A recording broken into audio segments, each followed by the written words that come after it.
بزرگوں، دوستوں، بھائیوں، اللہ اور اس کے محبوب رسول صلی اللہ علیہ وآلہ وسلم کے شہدائیوں، آج انشاءاللہ تعالی گزشتہ سے پیوستہ ہوتے ہوئے ہم جو عنوان پہلے چل رہا تھا یعنی زکوٰۃ، اس کے متعلق ہی مزید انشاءاللہ جو نکات رہ گئے ان کو بیان کریں گے اور یہ دیکھیں گے کہ اللہ سبحانہ تعالیٰ نے ہمیں اس حوالے سے مزید کیا احکامات دیے ہیں، کیا رہنمائی دی ہے، اور حضور صلی اللہ علیہ وسلم کے اس حوالے سے کیا فرمودات اور کیا مبارک ارشادات ہیں۔ تو اللہ کا نام لے کے شروع کرتے ہیں۔ میرے بھائیوں، سب سے پہلے یہ بات اچھی طرح سے رشید کر لینی چاہیے اور اب سب کو معلوم بھی ہوگی کہ زکوٰۃ ہر صاحب نصاب پر، عاقل اور بالغ مرد اور عورت پر فرض عین ہے۔ اس کا وہ انکار ہرگز نہیں کر سکتا۔ اگر وہ زبان سے انکار کرے گا تو وہ زبانی کفر ہوگا، اور وہ عملاً انکار کرے گا، نہیں دے گا تو وہ عملی کفر ہوگا، جس کی اسلام کے اندر کوئی گنجائش نہیں اور اس کے متعلق بہت سخت بیان ہے۔ تو اس لیے زکوٰۃ کا دینا ہر مسلمان پر، وہ بالغ ہونا چاہیے، صاحب نصاب ہونا چاہیے، اس پر فرض عین ہے، نمبر 1۔ نمبر 2، یہ بات بھی اچھے طرح سے ذہن نشین رہنی چاہیے کہ جو بھی مال،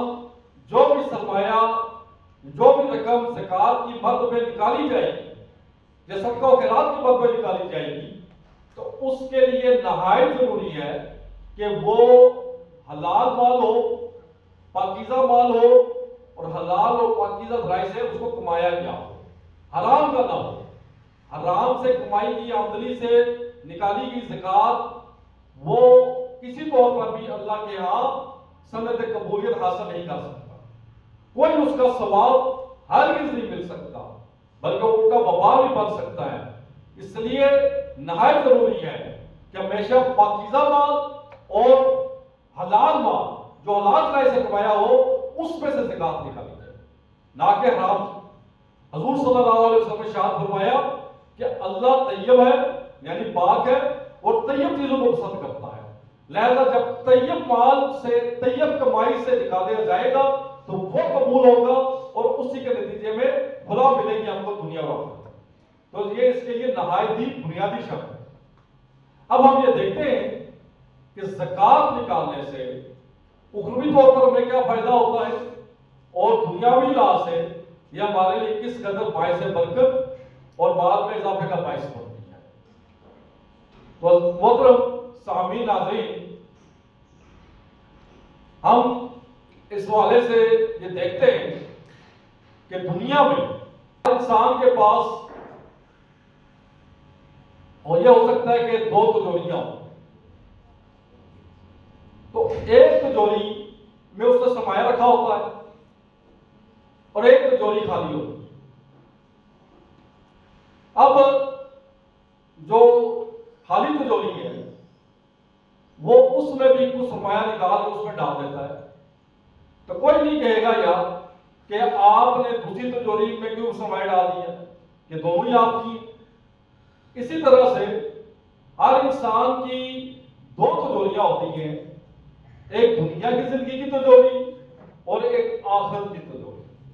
جب انسان اپنا مال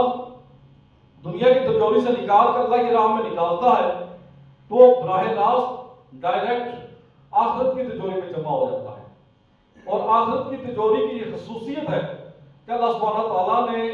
اس میں جب بھی کوئی مال ڈالا جاتا ہے تو اس کو اتنا نہیں رہنے دیتا دنیا کی تجوری کی طرف، بلکہ اس میں اضافہ کرتا جاتا ہے، اتنا اضافہ کرتا ہے، اتنا اضافہ کرتا ہے کہ اس کو کئی 100 گنا بڑھا دیتا ہے۔ آپ نے 100 روپیہ بھی زکوٰۃ دی ہوگی تو 7,000 جو اس سے زائد ہو کی شکل میں باہر نکل سکتی ہے۔ آپ نے 1,000 دیا ہوگا تو 70,000 بلکہ 7 لاکھ تک اس کا اجر و ثواب جو سے آخر میں آپ کو مل سکتا ہے۔ تو اس لیے جتنا بھی زیادہ دیا اس حساب سے اس کو پڑے گا۔ اسی وجہ سے سیدنا مولا علی علیہ السلام کا قول ہے، نہجۃ البلاغہ میں آیا کہ آپ فرماتے ہیں کہ جب تم اللہ کی راہ میں دو تو کھلے دل کے ساتھ ہو، کیونکہ جو مال تم نے دیا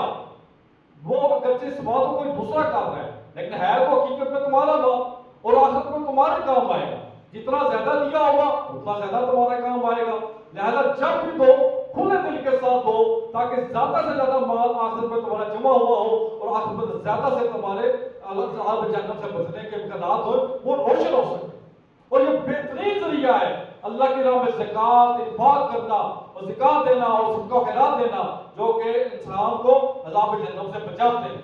حضور صلی اللہ علیہ وسلم نے ارشاد فرمایا کہ آگ سے بچو ہوا چاہے کسی کو ایک کھجور کا ٹکڑا ہی دے کر. کیوں کہ ذرا سا بھی صدقہ ذرا سی بھی زکوٰۃ سب سے بہترین ڈھال بن جاتی ہے عذاب الہی سے آپ کو بچانے کے لیے. تو عذاب الہی سے بچنا ہے دنیا اور آخرت میں تو صدقہ و خیرات بھی کریں اور زکوٰۃ چھوڑنے کا تھا ایک فیصد بھی جو سا ہے نا اس کا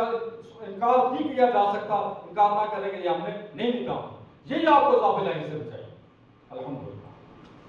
اب دنیاوی راز اس کے کیا فائدے ہیں؟ حضور صلی اللہ علیہ وسلم نے ارشاد فرمایا حدیث کا متن ایسا ہے کہ آپ صلی اللہ علیہ وسلم فرماتے ہیں کہ اللہ کی قسم اللہ کی قسم اللہ کی قسم زکوٰۃ نکالنے سے تمہارا مال گھٹتا نہیں بلکہ بڑھتا. اب آپ ملاحظہ فرمائیں کہ آپ صلی اللہ علیہ وسلم یہ میک شور کروا رہے ہیں یہ یقین دہانی کروا رہے ہیں کہ زکوٰۃ نکالو گے صدقہ و خیرات نکالو گے اس سے تمہارا مال کم نہیں ہوگا بلکہ اس میں اضافہ ہوگا. اب آپ صلی اللہ علیہ وسلم نہ بھی اللہ کی قسم اٹھائیں تو ہم سب مسلمانوں کا یہ عقیدہ ہے کہ آپ صلی اللہ علیہ وسلم کا جو بھی ارشاد ہے وہ ہمارے لیے حرف آخر ہے وہ ہمارے لیے پتھر پر لکیر ہے وہ ہمارے لیے سونے پر مہر ہے. ہم اس کے علاوہ کسی دوسری بات کا سوچ ہی نہیں سکتے. لیکن جب آپ صلی اللہ علیہ وسلم نے کسی بات کی افادیت اس کی اہمیت اور اس کی فضیلت کو زیادہ سے زیادہ بڑھا چڑھا کر بیان کرنا مقصود ہو تو آپ صلی اللہ علیہ وسلم اللہ کی قسم اٹھاتے ہیں. پھر یہاں پہ آپ صلی اللہ علیہ وسلم ایک بار نہیں بلکہ 3 بار اللہ کی قسم اٹھا کر اللہ کو 3 دفعہ گواہ بنا کر یہ ارشاد فرما رہے کہ زکوٰۃ دو گے تو مال تمہارا بڑھے گا گھٹے گا ہر کسی. تو ہمیں اس بات کا اپنے اندر یقین بٹھانا ہوگا حضور صلی اللہ علیہ وسلم کے والد شہادات کی موجودگی میں کہ مال دینے سے زکوٰۃ دینے سے مال گھٹے گا بڑھے گا گھٹے گا نہیں. الحمدللہ. اسی طرح ایک حدیث ہے جو مسلم شریف میں آئی ہے کہ آپ صلی اللہ علیہ وسلم نے ارشاد فرمایا کہ ایک دفعہ ایک شخص کہیں جا رہا تھا تو اس کے اوپر سے بادل گزرتے ہیں اور اس کو بادلوں میں سے آواز آتی ہے. ایک شخص کا نام لیا جاتا ہے کہ اس شخص کی زمینوں کو جا کے سیراب کرو. اس شخص کی زندگی میں یہ بڑا عجیب اور منفرد تجربہ ہوتا ہے. جب بادل گزرے بادلوں میں سے آواز آ رہی ہے ان کو حکم مل رہا ہے کہ جا کے فلاں کی زمین کو سیراب کرو. چنانچہ وہ پیچھے پیچھے جاتا ہے بادلوں کے. کیا دیکھتے ہیں آگے ایک پہاڑ ہے ادھر بادل برسنا شروع ہو جاتے ہیں اور وہاں سے پانی مختلف دھاریوں کی صورت میں نیچے پیدا ہوتا ہے اور ساتھ ہی ایک جگہ وہ دھاریاں پیدا شروع ہو جاتی ہیں. وہ بہتے اور پانی کے پیچھے جاتا ہے تو آگے کیا دیکھتا ہے کہ سارا جو پانی کی دھاریاں ہیں وہ ایک باغ کے اندر داخل ہو رہی ہیں اور ادھر ایک آدمی کھڑا ہے اس پانی سے اپنے باغ کو وہ سیراب کر رہا ہے. تو وہ شخص اس آدمی کے پاس جاتا ہے اس سے پوچھتا ہے بھائی بتائیے آپ کا نام کیا ہے. وہ کہتا ہے آپ میرا نام کیوں پوچھ رہے ہیں. وہ بھی اس کو بتاتا ہے کہ میں آپ کا نام اس لیے پوچھ رہا ہوں کہ ابھی جب میں پیچھے آ رہا تھا تو یہ بادل جو بھی برسے ہیں جن کے پانی سے آپ اپنے باغ کو سیراب کرتے ہیں ان بادلوں سے مجھے آواز آئی ایک نام لیا جائے کہ فلاں شخص کی زمینوں کو جا کے سیراب کرو. تو میں یہ دیکھ رہا ہوں کہ سارا پانی جو آیا ہے یہ اس سے آپ کا جو باغ یہ سیراب ہو رہا ہے اور اس سے آپ لگے ہوئے. تو وہ کہتا ہے واقعی تو میرا یہی نام ہے. تو انہوں نے پوچھا کہ اس کی کیا وجہ ہو سکتی ہے کہ کیوں آپ کا نام لیا گیا اوپر سے. تو اس نے کہا کہ دیکھیں بات یہ ہے کہ میں اپنی جتنی بھی پیداوار ہے اس کو 3 حصوں میں تقسیم کرتا ہوں برابر. ایک حصہ میں فوراً اللہ کی راہ میں نکال دیتا ہوں, دوسرا حصہ میں اپنے اور اپنے اہل و عیال کے لیے رکھتا ہوں, اور تیسرا حصہ میں اسی باغ پہ لگا دیتا ہوں. ہو سکتا ہے اللہ تعالیٰ کو میرا یہی عمل اتنا محبوب لگا ہو جس کی وجہ سے اللہ سبحانہ تعالیٰ نے باتوں کو حکم دیتے ہیں مسلسل یہ میرے ساتھ عمل جو سا ہے وہ پیت رہا ہے. الحمدللہ. تو آپ دیکھیں کہ کس طرح سے وہ لوگ جو پورے تسلسل کے ساتھ پوری پابندی کے ساتھ اللہ کی راہ میں مال نکالتے ہیں تو اللہ تعالیٰ ان کے مال میں برکت آتا رہتا ہے، ان کے مال میں اضافہ کرتا رہتا ہے، اس کو برقرار رکھتا رہتا ہے الحمدللہ۔ اور دنیا کو مزید ہم نے پریکٹیکل لائف میں یہ دیکھا کہ جو لوگ ایک وقت تھا کہ 10,000 روپیہ زکات نکال دیتے تو ایک 2 سالوں کے بعد ان کو 14-15,000 جو زکات دینی پڑ گئی، پھر مزید ایک 2 سال کے بعد ان کو 15-20,000 روپے زکات دینی پڑ گئی۔ اس کی کیا وجہ تھی؟ اس کی وجہ یہ ہوتی تھی کہ مسلسل زکات نکالنے کی وجہ سے ان کے سرمائے میں، ان کے مال میں ایسی برکت پڑتی تھی، ایسا اضافہ ہوتا تھا کہ ان کی آمدنی بڑھی، نتیجے میں ان کی زکات بھی بڑھی، پھر مزید آمدنی بڑھی، مزید زکات بڑھ گئی، تو زکات دینے سے ان کی آمدنی، ان کی انکم بڑھتی تھی الحمدللہ۔ کراچی کا واقعہ ہے کہ ایک صاحب نے بتایا کہ ان کا ایک جنرل اسٹور تھا ایک اچھی اور مصروف جگہ کے اوپر۔ وہ بتاتے ہیں کہ میرا وہ جنرل اسٹور 24 گھنٹے کھلا رہتا تھا، دن کے ٹائم میں بیٹھتا تھا اور شام کے ٹائم میرا بھائی ڈیوٹی دیتا تھا اس پر۔ تو کہتے ہیں دن کو تو کام بہت اچھا ہوتا تھا لیکن جو رات کا کام اتنا زیادہ نہیں تھا ہوتا۔ مزید ہے کہ کبھی ہم نے زکات بھی دی، کبھی اس کے اوپر سوچا بھی کہ ہمارے پاس اتنا مال پڑا ہوا ہے، اس کی ہم نے زکات بھی نکال دی۔ پھر وہ بتاتا ہے کہ کچھ علماء کرام نے ہماری اس طرف توجہ مبذول کروائی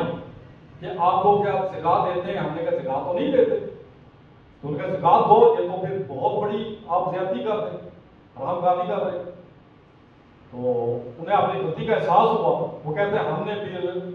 ان کے مشورے کے بعد 3 دن دکان بند رکھی۔ 3 دن ہم نے مسلسل پورے اس مال کا جو 1 سال سے ہمارے پاس پڑا ہوا اس کو ہم نے اس کا حساب لگایا، اس کو مالیت کو کیلکولیٹ کیا اور جو زکات بنتی تھی پوری ایمانداری کے ساتھ ہم نے وہ نکال کر اللہ کے راہ میں دی۔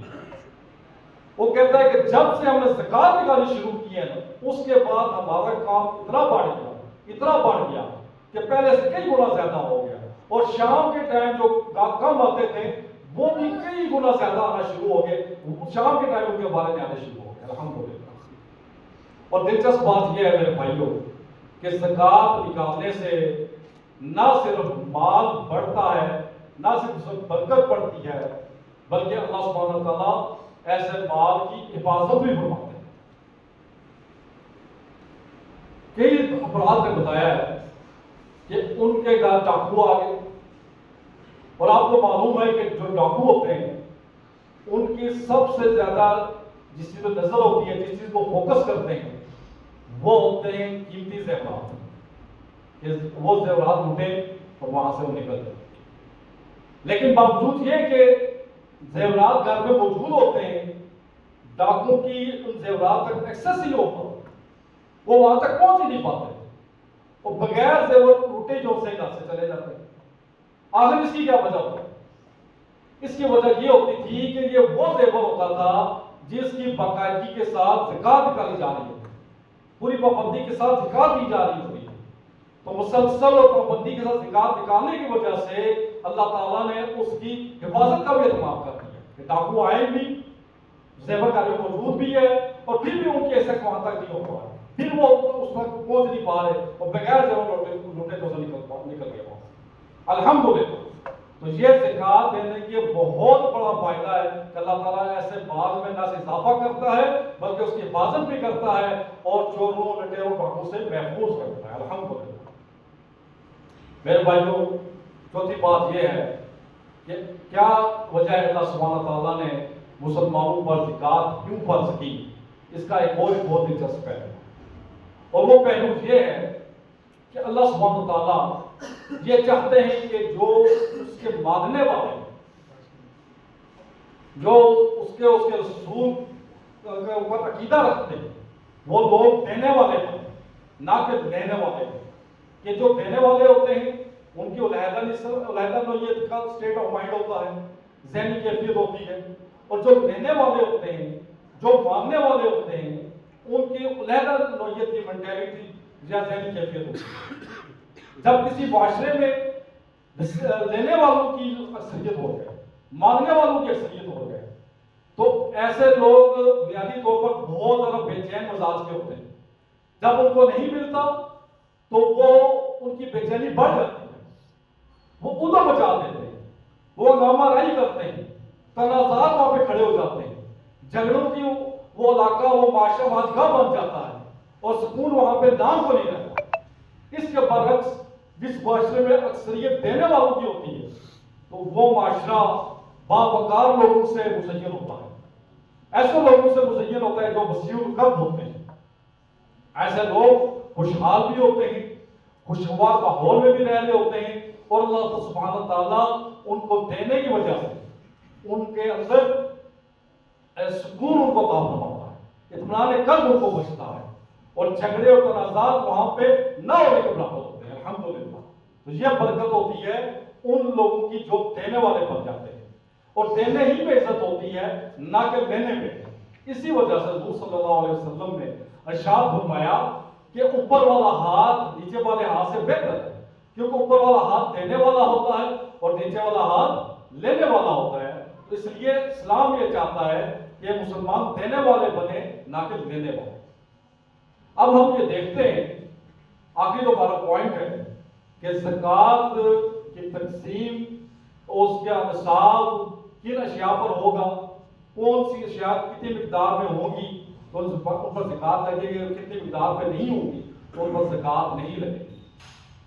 تو یہ ایسی 10 چیزیں ہیں جن میں پہلے نمبر پہ آتا ہے سونا۔ سونا اس دور میں 20 دینار کا 7.5 تولہ آ جاتا تھا، 20 دینار میں آدھا دینار زکوٰۃ اس کی بنتی ہے۔ آج آپ کو معلوم ہے کہ سونے کی قیمت تقریباً 2.5-3 لاکھ تک بھی تولہ چلی گئی ہوئی ہے۔ تو بہرحال جس کسی کے پاس 7.5 تولہ یا اس سے زائد سونا ہوگا تو اس کو 40 پہ تقسیم کرے گا تو اس کا 2.5% نکل آئے گا، تو وہ جتنا نکلے گا وہ اس سے زکوٰۃ اسے نکالنی ہوگی۔ اس کے بعد آ جاتی کرنسی، یعنی اگر آپ کے پاس بے جمع ہے، ڈالر ہے، پاؤنڈ ہے، ریال ہے، دینار ہے، درہم ہے، جو کرنسی بھی آپ کے پاس ہے اور 1 سال سے آپ کے پاس جمع ہے، تو اس کا کل مالیت کا جو 2.5% ہوگا وہ آپ نے نکالنی ہوگی۔ 1 لاکھ روپیہ ہے تو 2.5 ہزار، 2 لاکھ ہوگا تو 5,000، 3 لاکھ ہوگا تو 7,500، اسی طرح حساب سے وہ پھر بڑھتی ہے۔ تیسرے نمبر پہ آ جاتی ہے چاندی۔ چاندی کے لیے یہ اصول ہے کہ وہ کم از کم 52.5 تولہ، یعنی 600 گرام سے کچھ اوپر بنتی ہے، تو 52.5 تولہ چاندی 1 سال سے کسی کے پاس پڑی ہوگی تو اس کو موجودہ مارکیٹ کے حساب سے آپ اس کی قیمت کا اندازہ لگائیں، اس کو کیلکولیٹ کریں، اس کو پھر 40 پہ تقسیم کریں، 2.5% نکل آئے گی، تو پھر جتنی بنے گی وہ آپ نے اس کے حساب سے زکوٰۃ نکالنی ہوگی۔ چوتھے نمبر پہ چیز آتی ہے دکان کا معاملہ، کہ کسی کی کپڑوں کی دکان ہے، کلاتھ ہاؤس ہے، گارمنٹس ہے، کھلونوں کی دکان ہے، میڈیسن کی دکان، میڈیکل سٹور ہے، اور 1 سال سے سارا مال پڑا ہوا ہے، ٹھیک حالت میں،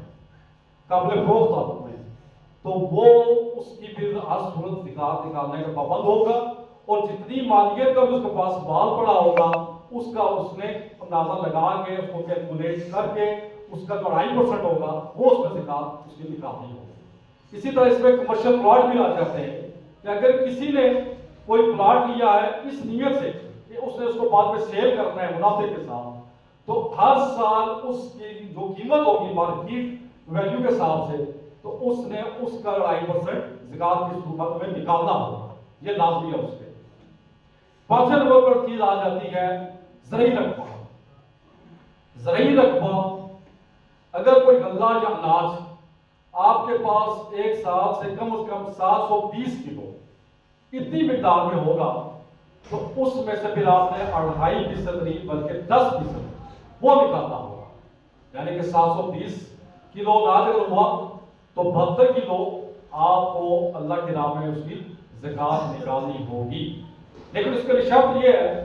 کہ وہ آپ کی جو زمین کی پیداوار ہے اس کا انحصار نہری پانی پر ہو یا بارانی ہو، بارش کے پانی پر۔ اگر آپ کے پاس نہر نہیں ہے اور بارانی علاقہ بھی نہیں ہے کہ جہاں پہ بارشیں زیادہ ہوتی ہیں، تو آپ نے اس مقصد کے لیے کنواں کھدوایا ہے، ٹیوب ویل لگوایا ہوا ہے، تو اس صورت میں شریعت پھر آپ کو رائے دیتی ہے اور وہ پھر 5% پہ آپ کو لے جاتی ہے اور 5% آپ کو اس کی زکوٰۃ دینی ہوگی،